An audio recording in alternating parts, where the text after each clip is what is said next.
십계명 강해를 처음 시작하면서 부탁드린 말씀이 있습니다. 그것은 한 계명 한 계명을 함께 은혜를 나눌 때마다 그 한 주간 동안은 적어도 그 말씀을 깊이 생각하고 그 말씀대로 한번 살아보자 하는 그런 말씀이었습니다. 사실 십계명은 너무나 기본적이고 너무나 중요한 하나님이 우리에게 주신 법입니다. 그럼에도 불구하고 우리가 너무나 가지들 같은 이런 것들에 너무 많은 관심을 갖다 보니까 이 신앙의 본질 뿌리들을 우리가 놓치고 살 때가 참 많이 있었습니다. 십계명 강해를 우리가 쭉 서로 은혜를 나누면서 하나님께서 너무나 소중하게 여기셔서 딱 10계명을 우리에게 허락하셨는데 그 한 계명 한 계명을 깊이 있게 생각하지 못하고 그것조차 암송하지 못하고 우리가 신앙생활을 한다는 것이 얼마나 참 부끄러운 일인지 우리가 한번 또 생각하게 됩니다. 그래서 다시 신앙의 본질을 회복하는 이런 마음을 가지고 한 계명 한 계명 하고 있죠. 여러분들 감사하게도 많은 분들이 그 한 주 한 주마다 그 계명대로 살아보려고 애쓰신 그 흔적들을 제가 많이 듣게 되는데, 지난주에도 내 부모를 공경하라라는 말씀 들으시고 오랫동안 서운한 관계 속에 있었던 우리 부모님과 전화하시고 또 그렇게 만나시고 하는 그런 얘기를 들을 때에 너무나 기쁘고 고맙고 감사하지 않을 수 없습니다. 자, 이제는 6계명으로 넘어왔는데 6계명은 뭡니까? 살인하지 말라. 그러니까 이번 주부터는 절대 살인하지 마시길 바랍니다. 지금까지는 전문 킬러로 살아오셨다 할지라도 오늘부터는 절대로 살인하지 마시기 바랍니다. 지난주에 어떤 청년이 십계명에 왜 내 자녀를 사랑하라 이건 없습니까? 이렇게 이야기를 하는 것도 들어봤는데, 우리가 원하는 소원은 참 많이 있겠지만 우리 하나님께서 주신 10계명에는 하나하나 정말 꼭 필요하기 때문에 주신 그런 계명들인 것입니다.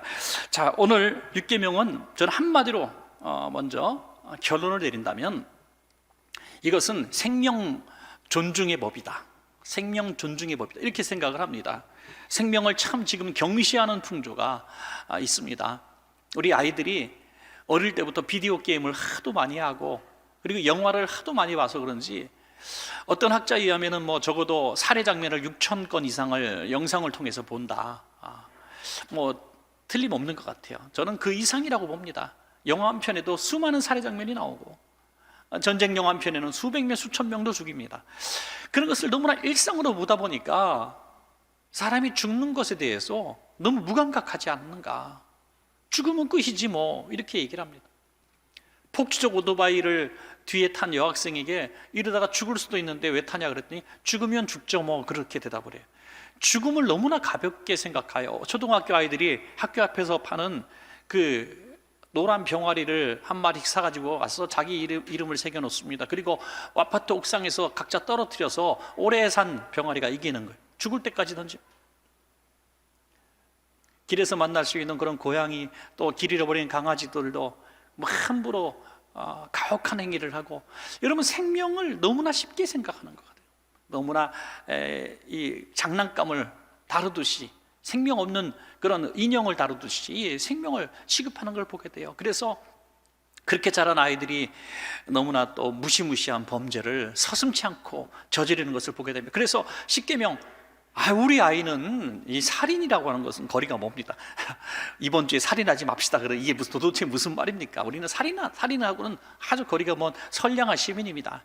그럴지 모르겠지만 우리는 십계명을 오늘도 강하게 가르쳐야 됩니다. 야, 살인은 안 돼. 큰일이야. 이 말씀대로 우리가 가르치는 것이 중요합니다. 그러면 구약에서 말씀하신 이 살인에 대한 법은 무엇일까요? 우리 한번 살펴보도록 하겠습니다. 물론 구약에서도 이 살인에 대해서는 아주 엄격하게 다스렸습니다. 십계명이 있으니까 십계명대로 다스렸던 것이죠. 그런데 계획적으로 살인을 저지른 사람과 우발적인 살인을 저지른 사람을 분명하게 구별해 놓고 있습니다. 똑같이 결과론적으로는 사람을 죽였지만, 똑같이 살인을 했지만 계획적으로 살해한 사람과 실수로 사람을 죽게 만든 경우는 사실 다른 것이죠. 똑같은 사형으로 처리해서는 안 된다는 것입니다. 한 예를 들겠습니다. 민수기 35장 16절부터 18절까지 보십니다. 여기 보면 사람을 죽이는 그 도구들에 대해서 나오고 있어요. 만일 철 연장으로 철로 만든 칼, 곡괭이, 도끼 이런 걸 말하고 있죠. 이것으로 사람을 쳐 죽이면 그는 살인자. 당연하죠. 도끼로 사람을 치면 죽죠, 당연히. 그러니까 이 살해할 의도를 가지고 했다는 겁니다. 그 살인자를 반드시 죽일 것이요, 만일 사람을 죽일 만한 돌을 손에 들고 사람을 쳐 죽이면, 돌도 마찬가지죠. 많은 바위를 들고 팍 쳐서 머리를 친다면 이건 죽이려고 하는 것이죠. 살인한 자니 그 살인자는 반드시 죽일 것이요, 만일 사람을 죽일 만한 나무 연장, 큰 나무 몽둥이 같은 거, 아니면 이런 도구들을 가지고 사람을 쳐 죽이면 동일하게 그는 살인한 자니 그 살인자는 반드시 죽일 것이니라. 틀림없죠. 지금도 어떤 법을 해석할 때 어떤 살해 도구를 가지고 사람을 죽인 것과 또 그렇지 않은 경우를 분명히 구별해 놓습니다. 그래서 형량이 굉장히 차이가 날 수가 있죠. 자, 그러면 여러분, 한 가지 의문이 생깁니다. 살해 도구를 가지고 죽일 때에만 살해 의도가 있는 건가? 꼭 그렇지 않다는 거예요. 어떤 사람은 온몸이 무술로 단련된 흉기 같은 사람이 될 수도 있고요, 또 아주 나하고 상대가 안 되는 연약한 상대, 노약자라든지 어린아이라든지 아니면 여성이라든지, 또 나하고 힘으로 비교가 안 되는 사람을 무차별적으로 주먹으로 폭력을 가하면 이것도 역시 죽이려고 하는 것이죠. 그런 법에 대해서도 피해갈 수 없도록 이 구약의 법으로 만들었다는 것도 참 놀라울 따름이죠. 민수기 35장 21절에 보면, 아기를 가지고 손으로 쳐 죽이면 그 친자는 반드시 죽일 것이니 이는 살인하였음이라. 피를 보복하는 자는 살인자를 만나면 죽일 것이니라. 아기를 가지고, 여러분, 격투기라든지 복싱 같은 거 하다 보면 심판이 왜 있습니까? 심판이 여러 가지 이유로 존재하지만 생명을 보호하는 기능을 하는 게 굉장히 중요합니다. 이제 싸울 전의를 상실하고 쓰러졌는데 격투기 선수는 계속해서 때려요. 칵 때립니다. 계속 놔두면은요 죽습니다. 사람이 얼마나 무서운 무기입니까, 손이. 근데 그것을 죽을 때까지 때린다는 거예요. 그러니까 빨리 말리는 거예요. 죽지 않을 정도로 말리는 겁니다. 악의를 가지고, 죽일 의도를 가지고 사람을 계속, 나보다 약한 사람을, 어린아이를, 여인을 이렇게 때려서 죽이면 이것도 도구를 가지고 사람을 살해한 것과 동일하게 취급하고 사형에 처한다는 것입니다. 또 증인에 관한 법도 있습니다. 살인자를 이제 법정에 세우고 이 사람이 고의적으로 사람을 죽였는지 아니면 실수로 사람을 죽게 했는지 그 법을 이제 가지고 집행할 때 증인을 세우죠. 지금도 증인을 세웁니다. 근데 복수를 세웁니다. 두 사람 이상의 증인이 똑같은 이제 증언을 해야 사형을 하든지 이 사람을 다른 형벌을 주든지 결정한다는 것입니다. 민수기 35장 30절입니다.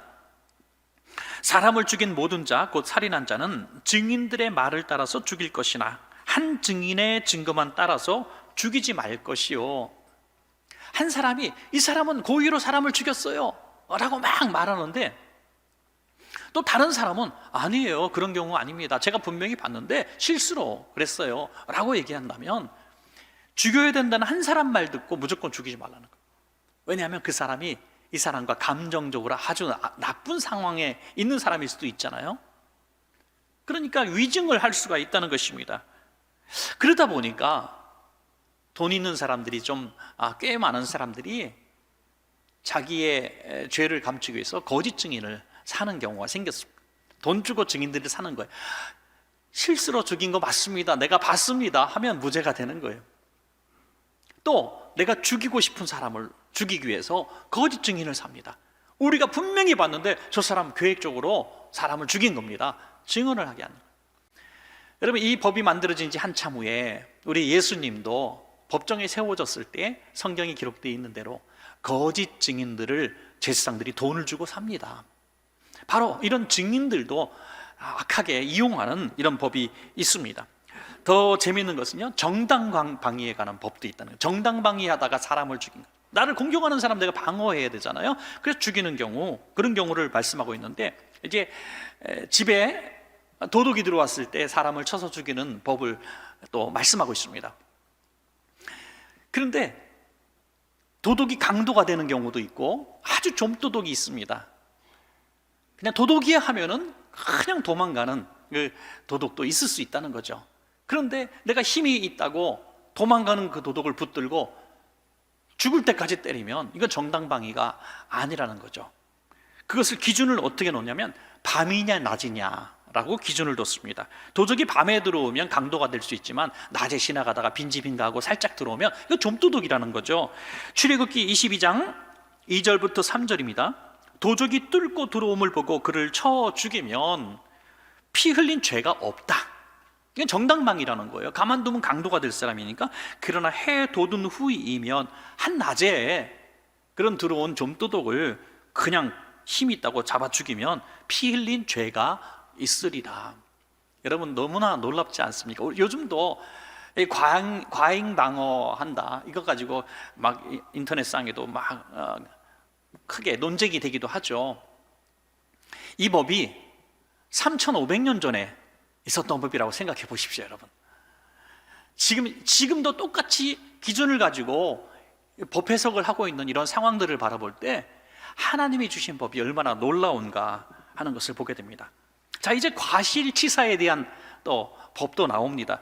계획적으로 살인한 경우가 아니라 우발적으로 또는 어떤 다른 일로 일을 하다가 실수로 사람을 죽게 하는 경우, 여러 가지 사례를 들고 있는데요. 두 친구가 올라가서 벌목을 합니다. 도끼로 나무를 패는데 도끼자루가 딱 부러지면서 도끼날이 날아가서 옆에 있는 친구를 때려서 죽게 만드는 경우, 전혀 의도가 없잖아요. 자기가 죽일 의도도 없었고 한데 증인이 없는 거예요. 아무도 없이 둘이 올라갔으니 그 가족은 여러 가지 이유를 자꾸 생각할 겁니다. 아무래도 저 사람이 우리 아빠를 싫어했었어요 라고 나오기 시작하는 거죠. 또 뭐 이를테면 농사를 짓기 위해서 소를 끌고 밭을 가는데 주인의 소가 뒷발질을 잘못하다가 옆에서 일하는 사람의 머리를 쳐서 죽게 만든 경우, 이런 경우도 증인이 없잖아요. 또 여러 가지 이야기들이 나오는 게, 돌을 이렇게 밭을 하다가 돌을 들어서 옮겨 놓다가 돌이 막 굴러가지고 밑에서 일하던 사람을 이제 쳐서 죽게 만든 그런 경우도 있을 수 있고요. 장난하다가 이렇게 서로 밀 수도 있잖아요. 애들 뭐 수영장에 뭐 물에 빠뜨기도 하고 그러잖아요. 그래서 서로 밀다가 넘어졌는데 돌에 머리를 부딪혀서 죽는 경우, 이런 경우들을 실제로 성경에 기록해 놓고 있습니다. 이런 경우는 과실치사라고 하죠. 우리가 운전하다가 사람을 죽이려고 운전하는 사람이 어디 있습니까? 차가 고장나기도 하고 신호를 잘못 보기도 하고 또 이런 여러 가지 상황 속에 과실치사가 있을 수 있습니다. 자, 그러면 당시의 법은 분명합니다. 눈은 눈으로, 이는 이로, 생명은 생명으로, 이 법이 실제로 실현되고 있었습니다. 그러므로 우리 아버지를 죽이고 내 자녀를 죽게 만든 사람을 바로 가서 보복을 해도 법에 소촉되지 않습니다. 오히려 그것을 명예라고 생각하고 있었어요. 우리의 식구를 죽인 사람을 우리가 가만히 두면 우리 명예를 잃어버린다고 생각했어요. 그래서 자식들이 칼을 들고 가서 보복을 막 한낮에 가서 피해 보복을 하게 되는 거죠. 그런 상황이 생겼는데 내가 과실치사란 말이에요. 재판받을 시간이 없어요. 당장 쫓아와서 날 죽이려. 그러면 도망을 가야 되잖아요. 그 도망가는 제도까지 만들어 놓으셨습니다. 그것은 도피성이라는 제도예요. 도피성 제도. 이후에 이제 가나안 땅에 정착했을 때 각 지파별로 성읍을 다 분별합니다. 너 이 성 몇 개 가져, 몇 개 가져. 성읍 동네를 이렇게 쫙 분별을 할 때 레위인들은 이제 여러 지파들이 자기 받은 성읍에서 각취를 해서 48개 성읍을 레위인들에게 줍니다. 이 레위인들은 이제 목회자들이잖아요. 성전에서 일하는 사람들입니다. 이분들에게 뭐 자기의 일을 하지 않고 제사장 직무만 충실하게 하고 예배당에서 뭐 찬양하고 봉사하는 일들을 하는 사람이기 때문에 일반 업무를 할 수가 없기 때문에 이제 그들이 드린 헌금 가지고 생활하는 사람들이죠. 그래서 48개 성읍을 받았는데 이 중에서 6개 성읍을 하나님 앞에 내놓게 되는 거죠. 이제 이스라엘 지도를 보시면 길쭉합니다. 거기 중간에 요단강이 길게 있는데 요단강을 서편으로 3개, 우편으로 3개의 도피성을 이제 하나님 앞에 드리게 되죠. 제사장이 관리합니다. 이 도피성이 바로 이 과실치사를 했지만 증인도 없고 식구들이 나를 와서 죽이려고 하는 그런 두려운 시간에 재판을 받기 위해서 시간을 벌기 위해서 달아나는 곳이 바로 도피성이라는 거예요. 거기 들어가면 피해 보복자들이 이 성안에 들어올 수가 없도록 법이 만들어, 거기서 들어가서 보복하면 그 사람이 살인자가 됩니다. 죽을 때까지 이 문제가 안 풀리면 안 나가면 돼요. 무기징역이 되는 거죠. 그 성안에서 죽을 때까지 살 수도 있는 것입니다. 그러나 대제사장이 죽으면 특사로 사면이 되는 거죠. 정당한 재판을 받다가 증인들이 나오게 되고 이렇게 재판하다가 이제 과실치사임이 이제 판명이 되면 또 해방이 되기도 하는 것입니다. 자, 이런 제도를 쭉 말씀을 드렸습니다. 살인하지 말라라는 계명을 통해서 이런 여러 가지 구체적인 법을 만드신 이유가 무엇일까요? 도피성까지 만드신 이유가 무엇일까요? 제6계명은 살인자를 처벌하는 것이 우선이 아니라는 겁니다. 10계명은 살인을 예방하고 또 억울하게 사람을 죽인 사람을 보호하기 위한 생명을 존중하는 법이다 하는 것입니다. 그래서 저는 살인하지 말라는 법은 죽인 사람을 벌하는 형벌이 아니라 사람을 살리기 위한 법이다, 이렇게 말씀을 드릴 수 있습니다. 자, 그러면 이 살인에 대한 여러 가지 이제 뭐 시대적인 또 철학적인 사회학적인 얘기들이 참 많죠. 전쟁할 때에 죽이는 거는 뭐냐, 또 하나님께서 뭐 돌로 쳐서 죽이라는 율법도 만드셨는데 그것도 뭐냐, 여러 가지 복잡할 수 있습니다. 뭐 안락사 문제라든지 낙태 문제라든지 또 우리가 참 복잡한 문제가 참 많이 있습니다. 그것을 다 논하기는 우리가 너무나 많은 시간과 또 논쟁이 있을 겁니다. 그래서 저는 그 많은 법을 얘기하기보다 살인에 대해서 예수님이 뭐라고 말씀하셨는가, 그 부분만 통해서 은혜를 나누고 우리 이번 한 주간 예수님의 말씀대로 우리 계명대로 한번 살아보자는 것이 오늘 말씀의 목표입니다. 자, 예수님은 이 살인을 어떻게 규정하셨는가? 첫째는 마음으로 살인하는 것도 살인이다, 이렇게 말씀하셨어요. 마음으로. 구약의 법과 예수님의 법이 큰 차이가 나는 것은 예수님의 이 해석은 마음까지 보시는 거죠. 행위로 드러나기 전에 마음까지.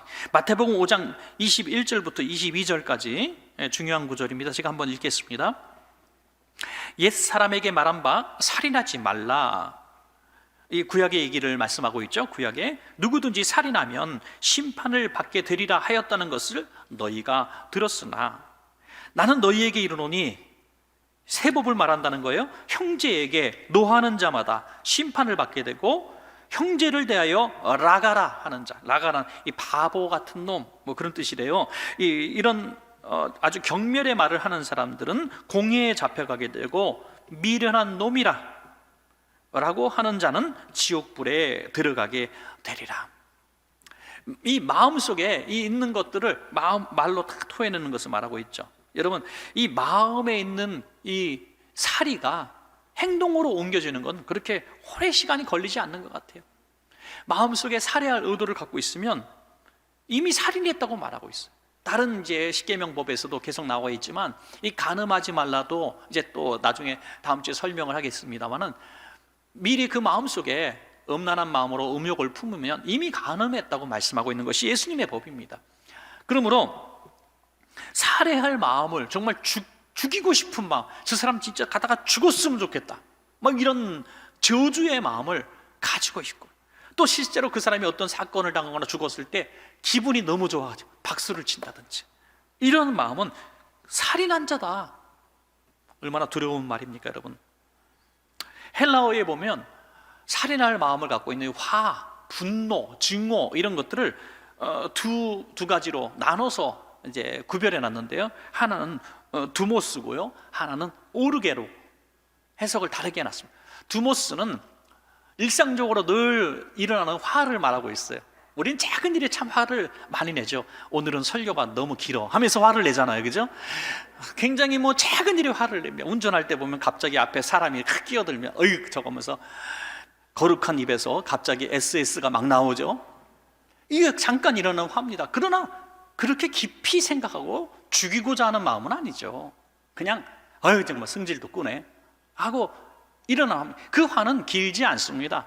잠시 지나면 풀처럼 또 꺼져가는 불처럼 사그러들려. 이건 바로 두모스라는 화죠. 그러나 오르게라는 화는요, 가슴속에 박혀있는 화입니다.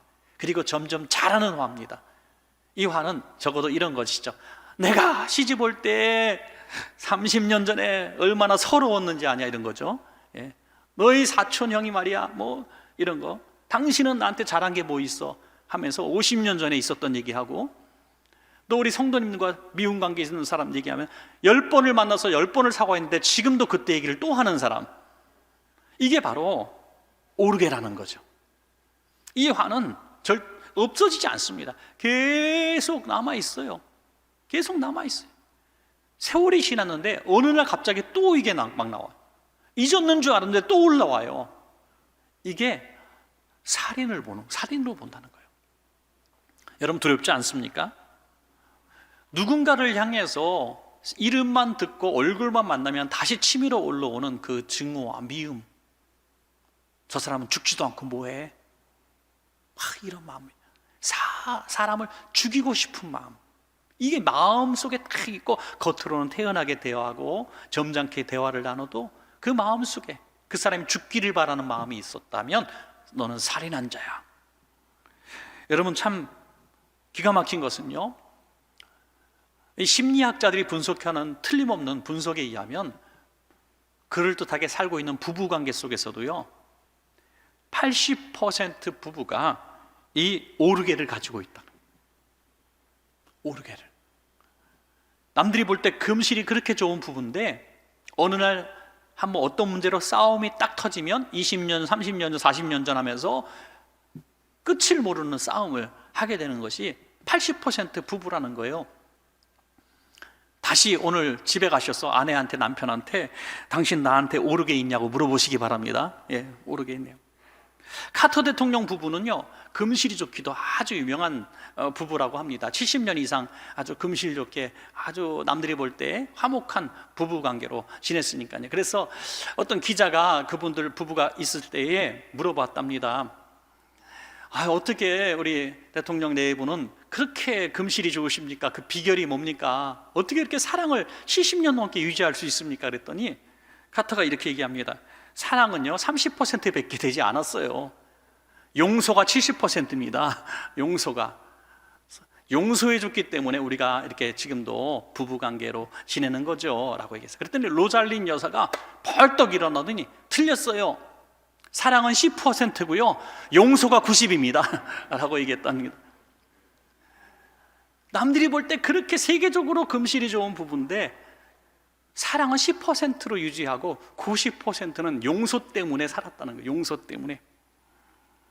여러분 우리는 근본적으로 악합니다. 우리 마음속에 잘해준 건 기억이 안 나고 고마운 건 기억이 안 나고 섭섭한 거, 미운 감정이 오르게로 남아 있는 것이며, 이것이 살인이라고 보시는 주님 앞에 우리는 참 두려워지게 됩니다. 그래서 이번 한 주간 여러분 마음속에 있는 이 오르게를 다 성령의 은혜로 용서하시고 풀어버리심으로 살인했다는 이런 주님의 평가가 아니라 우리가 다 용서하고 사랑했다는 이런 평가를 받으시기를 주의 이름으로 축복합니다.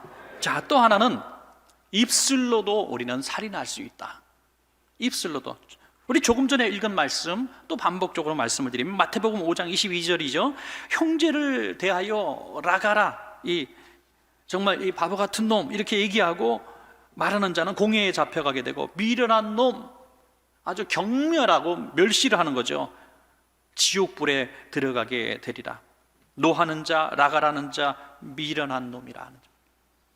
여러분 우리는 이런 실수를 참 많이 저지릅니다. 특별히 상대편보다 내가 신분적으로 좀 우위에 있는 경우에 너무 쉽게.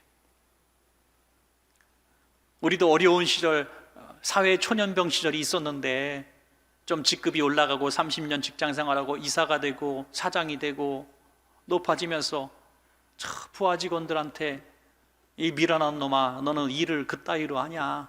넌 도대체 학교에서 뭘 배워왔느냐? 이 쓸모없는 놈, 이렇게 말할 수 있다는 거죠. 여러분 이것이 내가 그냥 쉽게 얘기할 수 있는 상대라고 얘기했지만 모르겠지만 하나님 보실 때 그게 그 마음에 화살처럼 들어가서 박히면 그는 죽은 사람이 된다는 거. 그러면 그것이 뭐 살인이라는 거, 살인.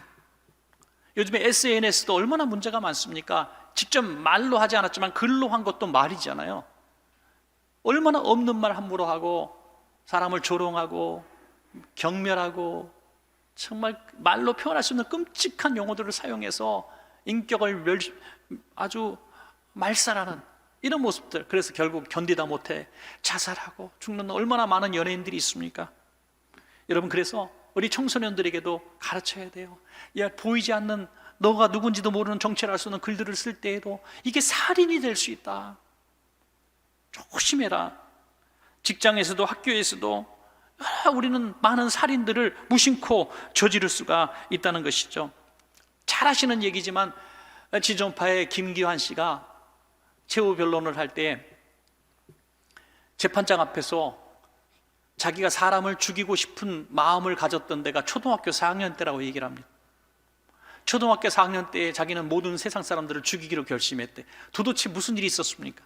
너무나 가난한 집안이었고 너무나 의지할 데 없는 그런, 그 당시 아주 흔한 아이였습니다. 그런데 크레파스를 살 돈이 없어서 크레파스를 사가지 못했는데 선생님이 그 학생들 앞에서 가난한 아이라고 멸시를 하고 그 학생들 앞에서 뺨을 때리고 그 학생들 앞에서 두 손을 들고 벌을 쓰게 했다는, 자기가 무슨 죄가 있으며 돈 없어서 가난해서 크레파스를 못 산 아이. 그때는 이 아이가 너무 상처가 가서 그때 이렇게 결심, 내가 세상 모든 어른들을 죽이리라. 세상 모든 사람들을 죽이리라. 여러분, 지금도 우리의 말 한마디 때문에 그렇게 사람을 죽일 수가 있다는 것입니다. 언어 폭력, 언어 살인을 할 수가 있다는 것입니다. 심지어 여러분, 가족에게 너 같은 놈 쓸데없어, 나가 죽어, 너 차라리 안 봤으면 좋겠어. 우리 자녀들에게 얼마나 많은 부모들이 모욕을 하고 마음은 안 그런데 말로 상처를 주고 살인을 하는지 알 수가 없어요. 여러분, 이번 6계명을 배우면서 나도 얼마나 많은 사람들을 말로 죽였던가 우리 한번 깨달아지고 회개해야 하는 시간이 되었으면 참으로 좋겠습니다. 여러분, 심지어 교회 안에서도 믿음의 형제들을 향해서, 믿음의 자매들을 향해서 우리가 말로, 글로, 또 뒤에서 여러 사람이 모인 자리에서 한 인격을 죽이고 멸시하고 모욕했던 적이 얼마나 많습니까? 그것도 바로 살인과 다를 바 없다고 말씀하고 있는 것입니다. 사실 어떤 경우 들어보면 제가 들어도 화가 납니다. 집사님 진짜 화났겠다. 집사님 진짜 화나겠다. 나 같으면 못 참았을 텐데 어떻게 참아, 용하네. 내가 잘 아는 청부업자 있는데 소개시켜줄까? 뭐 그 정도로 진짜 뭐 악하고 잔인하고 그렇게 못될 수가 있을까 하는 사람한테 당한 경우도 있을 수 있죠. 그 사건 자체를 부정하는 게 아닙니다. 얼마나 힘든지, 얼마나 화가 날지, 얼마나 보복하고 싶을지, 얼마나 마음속에 분노가 있을지 상상할 수 없는 경우를 우린 당할 수도 있습니다. 이건 사실입니다. 그런데 그때마다 우리가 보복하고 살인을 저지르고 똑같이 행하면 우리는 계명을 어긴 자로서 하나님의 심판을 받는다는 거예요. 여러분, 요한 1서 3장 15절에 그 형제를 미워하는 자마다 살인하는 자니 살인하는 자마다 영생이 그 속에 거하지 아니하는 것을 너희는 아는 바라. 살인하면 어떻게 된다고요? 구원받지 못한다는 거예요. 왜 그따위 사람 때문에 내가 멸망받아야 됩니까? 왜 그 악한 사람 때문에 내가 지옥에 떨어져야 됩니까? 여러분, 그 사람은 그 사람이고 여러분은 여러분입니다. 여러분 구원받아야 되잖아요. 그러므로 보복을 하나님께 맡기시기 바랍니다. 보복은 하나님께 맡기고 여러분들은 절대로 이런 말로 실제적으로 이 살인과 같은 보복을 해서는 안 된다는 것입니다. 정말 이기지 못할 때, 정말 우리가 용서할 수 없을, 참을 수 없을 때에 하나님은 우리에게 예수님을 생각하라고 말씀하고 있어요. 조금 전에 요한일서 3장 15절을 제가 읽어드렸지 않습니까? 형제를 미워하는 자마다 살인한 자니. 그런데 3장 15절 바로 다음 절인 3장 16절에 하신 말씀이 놀랍습니다. 그가 우리를 위하여 목숨을 버리셨으니 우리가 이로써 사랑을 알고 우리도 형제들을 위하여 목숨을 버리는 것이 마땅하니라. 아멘. 여러분, 얼마나 논리적으로 안 맞습니까? 앞뒤가. 형제가 나한테 너무너무 속상하게 하고 아프게 해서 내가 미움이 가득 차고 죽이고 싶은 그런 감정을 갖고 있는데 바로 다음 절에서 갑자기 예수님이 우리를 위해서 죽으셨다는 말씀을 하십니다. 우리가 바로 예수님을 죽게 만든 사람이라는 거죠. 예수님 편에서 바라볼 때는 우리가 그 미워하는 원수라는 거예요. 그런데 예수님은 우리를 위해서 죽으셨다는 거죠. 죽으셨다. 우리가 형제를 사랑하고 용서할 수는 없지만은 보복하고 살인하지 말라는 겁니다. 너무나 우리가 약하기 때문에 정말 품어주고 다른 사람보다 더 사랑하기까지 요청할 수는 없어요. 우리는 예수님이 아니기 때문에. 그러나 그 악한 형제 때문에 내가 살인할 마음을 갖고 말로 살인을 하고 사람들을 모아놓고 그 사람을 막 멸시하고 죽도록 만들고 이렇게 해나가는 이런 모습이 절대로 구원받은 사람의 모습이 아니라는 것입니다. 여러분, 앞으로는 절대로 입술로도 글로도 여러 사람 모인 곳에서라도 이 품은 이 미움과 증오로 살인하지 않기를 주의 이름으로 축복합니다. 마지막 세 번째는 아주 짧게 말씀을 드리겠습니다. 마지막 세 번째는 자신을 죽이는 것입니다. 자신을 살인하는 것도 살인입니다. 여러분, 생명은 모두 하나님 편에서 볼 때 공평한 것입니다. 타인의 생명도 소중하지만 내 생명도 소중한 것. 어른의 생명도 소중하지만 어린아이의 생명도 소중합니다. 서양인의 생명도 소중하지만 동양인의 생명도 소중하고, 장애가 없는 사람의 생명도 소중하지만 장애가 있는 사람의 생명도 소중합니다. 죄인의 생명도 소중하고 의인의 생명도 소중한 것입니다. 여러분, 하나님의 편에서 볼 때 그 기준을 우리가 이해해야 내가 내 몸인데 어때? 하고 내 스스로 내가 목숨을 끊는 이것이 얼마나 하나님 앞에 큰 살인죄인지 우리가 알게 되는 것입니다. 심지어 어떤 사람은 얼마나 악한지 혼자 죽지 못해서 자기 자식까지 끌어안고 죽는 사람들, 자식이 자기 생명이 아니야. 이건 분명히 살인입니다, 여러분. 우리가 의학적으로 반드시 낙태를 해야 되는 그런 상황은 있을 수 있는 것입니다. 의사의 어떤 진료에 의해서 그럴 수밖에 없는 상황은 틀림없이 있습니다. 모든 낙태가 다 범죄라고 살인이라고 말할 수 없어요. 그러나 다 큰 아이를 내가 낳기고 기르고 싫다고 그냥 끄집어내서 죽이는, 이건 명백한 살인이라는 것입니다, 여러분. 그래서 마지막 세 번째는 우리가 우리 자신을 내가 미워하고 내 자신을 경멸하고 내 자신을 살 가치가 없다고 말하고 심지어 내 자신을 죽게 하는 이런 것은 분명한 살인. 세상의 형법에서도 자기 자신을 죽인 것도 살인으로 분명히 봅니다. 그런데 그 살인자가 죽었기 때문에 재판할 수가 없는 거죠. 자기 자신을 죽였기 때문에 살인자지만 자기가 죽었기 때문에 재판할 수 없는 거예요. 똑같은 살인입니다. 죽인 거예요. 제가 조사하다 보니까 참 놀라운 이야기가 있더라고요. 지금 우리가 십몇 년째 쭉 보니까 교통사고로 한 해에 2,000명 정도 사망합니다. 2,000명. 그런데 대한민국이 OECD 국가에서 자살률 지난 17년 동에서 단 한 해 1년을 빼놓고 17년 중에서 1년을 빼놓고 OECD 자살률 1위 불명예 국가입니다. 1위. 그래서 이 살인하지 말라, 저는 이것을 자살하지 말라 이렇게 말씀드리고 싶어요. 자살하지 말라. 저는 여러분께 꼭 말씀을 드립니다. 여러분 마음속에 자살의 씨앗이 혹시라도 있는 분이 한 분이라도 오늘 말씀 듣고 계시는 분이 계시다면 내 몸인데 내 마음대로 이게 아닙니다. 살인하지 말라 하나님의 계명을 어기는 겁니다. 여러분 자신을 사랑하십시오. 여러분 스스로를 죽게 만드는 것은 살인입니다. 살인. 6계명을 어기는 것입니다, 여러분. 그래서 여러분 마음속에 얼마나 큰 상처가 있든 얼마나 아픈 마음이 있든 나는 죽어야 돼, 나 같은 건 내까지 게 뭐라고 우울증과 불면증과 피해의식과 공황장애와 가지가지 정신질환과 내 마음속에 있는 정말 초라해진 내 자화상을 보면서 앞으로 살아갈 날들이 너무나 자신이 없어서 차라리 빨리 죽자 이런 마음을 갖고 있는 사람들이 얼마나 많은지요.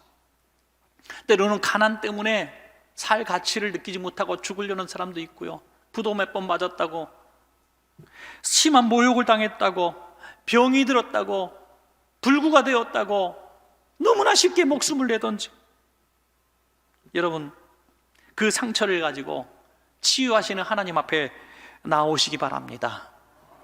주님은 성경에 보니까 책망하시는 하나님이 아니라 예수님은 위로하시는 예수. 나인성 과부를 위로하셨고, 마르다와 마리아를 위로하셨고, 슬픔을 당한 모든 사람들을 위로하시는 그런 주님이십니다. 우리는 그런 마음으로 혹시라도 내 주변에 내 자녀들이, 우리 성도님들이, 우리 형제자매들이 스스로의 생명을 살해하려고 하는 그런 조그마한 징조라도 보인다면 우리는 어떻게 해야 될까요? 그것이 얼마나 중대한 계명인지 우리가 가르쳐주고, 우리는 그를 예수님의 사랑으로 부둥켜 안아서 정말 우리 건강한 삶을 살도록 해야 되지 않겠습니까? 여러분, 저는 참 소원 중에, 오늘 말씀을 증거하면서 소원 중에 하나를 말씀드려요. 제 소원을 깨트리는 성도님 용서할 수가 없어요. 제가 목회 은퇴하는 날까지 여러분과 여러분의 자녀가 한 사람이라도 스스로 목숨 끊는 일이 없도록 간절히 기도하고 있습니다. 여러분, 너무나 많은 사람들이 그런 상처를 안고 있어요. 전 장례식도 안 갈 거예요. 여러분, 확실히 말씀을 드립니다. 용서하지 않겠습니다. 어떤 목사님이 어린 자녀가 이렇게 하나님 나라에 먼저 갔어요. 그래서 너무너무 마음 아프고 힘들게 목회를 하시는데, 그분에게 하나 특별한 일이 있다면, 가족 중에 누가 목숨을 잃거나 죽었을 때 이 목사님께 찾아와서 그냥 품에서 운다는 거예요. 그런 목사님이 다 위로해주고 가만히 들어만 줘도 위로가 된다는 겁니다. 어느 날도 이제 20대 된 이쁜 딸을 먼저 하나님 나라에 보내고 너무나 마음이 아파하는 엄마가 목사님을 찾아왔대요. 그리고 갑자기 목사님 보자마자 그냥 울기를 시작합니다. 울다 가는 게 일이거든요. 그냥 오늘 울기 시작합니다. 한참 울어요. 목사님은 가만히 옆에 있습니다. 왜? 그 마음을 알기 때문에, 자신도 경험한 아픔이기 때문에 가만히 듣고 있습니다. 한참 울고 있습니다. 울음이 좀 끊쳤을 때 이 목사님이 이 여성도님에게 이혜인 수녀가 지은 시 한 편을 그냥 읽어주고 돌려보냈다는 거죠. 저는 이분의 시를 그래서 한번 찾아봤습니다. 제가 다 읽진 않겠습니다. 조금 짧은 부분만 읽겠습니다. 이렇게 위로했다고 해요. 슬픈 사람들에겐 너무 큰 소리로 말하지 말아요. 마음의 말을 은은한 빛깔로 만들어 눈으로 전하고, 가끔은 손잡아주고 들키지 않게 꾸준히 기도해 주어요. 슬픈 사람들은 슬픔의 집 속에만 숨어 있길 좋아해도 너무 나무라지 말아요. 훈계하거나 가르치려 들지 말고 가만히 기다려주는 것도 위로입니다. 그가 잠시 웃으면 같이 웃어주고 대책 없이 울면 같이 울어주는 것도 위로입니다. 아멘. 여러분, 살인하지 말라라는 오늘 법을 배우면서 스스로를 죽게 만드는 살인자들을 우리가 그 위기에서 구원하는 방법까지 우리가 한번 생각해 보았습니다. 여러분, 소중한 생명, 여러분의 자녀도 소중하고 모든 생명이 소중합니다. 여러분, 주님 앞에 서는 날까지 누구도 살해하는 마음, 또 살인하는 말 하지도 말 것 당연하지만 여러분 자신도 죽게 하지 마십시오. 여러분도 똑같이 하나님의 사랑, 하나님이 그 아들 핏값으로 사신 존귀한 존재입니다. 마땅히 사랑받아 마땅한 존재입니다. 그래서 이사야서 41장 10절을 힘있게 한번 같이 읽어보고 오늘 말씀을 맺겠습니다. 시작. 두려워하지 말라. 내가 너와 함께함이라. 놀라지 말라. 나는 내 하나님이 됨이라. 내가 너를 굳세게 하리라. 참으로 너를 도와주리라. 참으로 나의 어른 오른손으로 너를 붙들리라. 아멘.